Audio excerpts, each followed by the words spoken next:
There is a sacred trust between a country and its leader, between a president and the people he leads. When a leader violates that trust, the people from whom he derives his power have the inalienable right to remove him. You may agree or disagree with what I'm about to say. It's not meant to be political.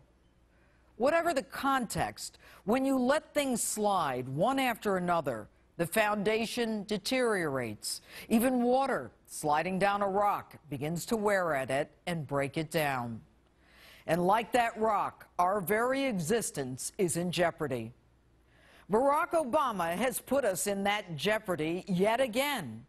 The latest, exchanging a man whose own platoon soldiers call a deserter, who voluntarily left his unit during combat, in itself a death-eligible crime, for 5 of the worst Taliban terrorists in Gitmo.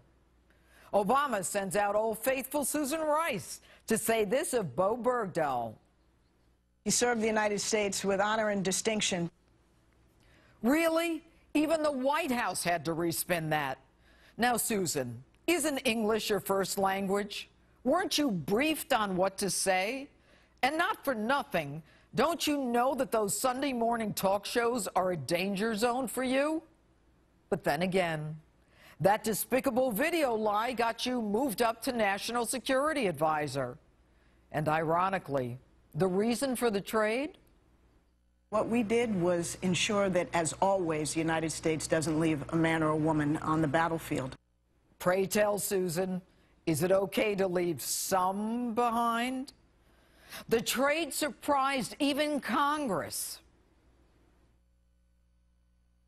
It comes with some surprise and dismay that the transfers went ahead with no consultation, totally not following the law.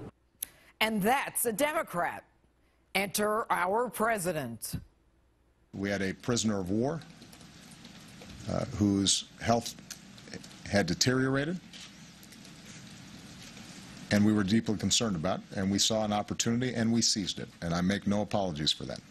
But when key senators didn't buy the ill excuse, a new narrative emerged. The Taliban would kill Bergdahl if you followed U.S. law and told Congress. Seriously? Mr. President, my sources tell me that you knew Bergdahl's location for months. Why didn't you send in SEAL Team 6? It would have made another great photo op. Why didn't you send in those drones? Could it be, Mr. President, he was your excuse to release 5 Taliban terrorists from Gitmo? Those 5 men, the worst of the worst. Some wanted by the UN for mass murders, killing thousands, Al-Qaeda connected. These are the guys who behead their enemies, including children. They hate America and everything we stand for. And you released them, knowing many returned to the battlefield because Arab country Qatar assured you that they do not pose a threat to us? And you're good with that? You buy it? You think 12 years in Gitmo has softened their resolve to kill us? Mr. President, you didn't just release them, you unleashed them. And you alone will be responsible for the hell that will be unleashed on us. You have teed us up for death and destruction. And don't give me this hogwash that they're prisoners of war who have to be freed when we leave Afghanistan. They are not prisoners of war. The Taliban is not a country. They are enemy combatants who can be held indefinitely and should have been tried for their crimes. And as much as you want to take terms like Islamic extremist and jihad out of our lexicon, the war on terror is far from over. You didn't have to release them. And I don't give a damn whether you try them at Gitmo, in a military tribunal, or in a federal court. United States attorneys have prosecuted these dirtbags and convicted them time and again. Here's the bottom line. You negotiated with terrorists. You broke the very law that you signed. You have shown terrorists that they can win concessions by kidnapping Americans. In the history of this country, we have never traded mass murderers for a deserter. My father and grandfather fought in World War II. Ironically, you go to Normandy 70 years later, where my grandfather was injured, and make like you respect the military. You call yourself a commander-in-chief.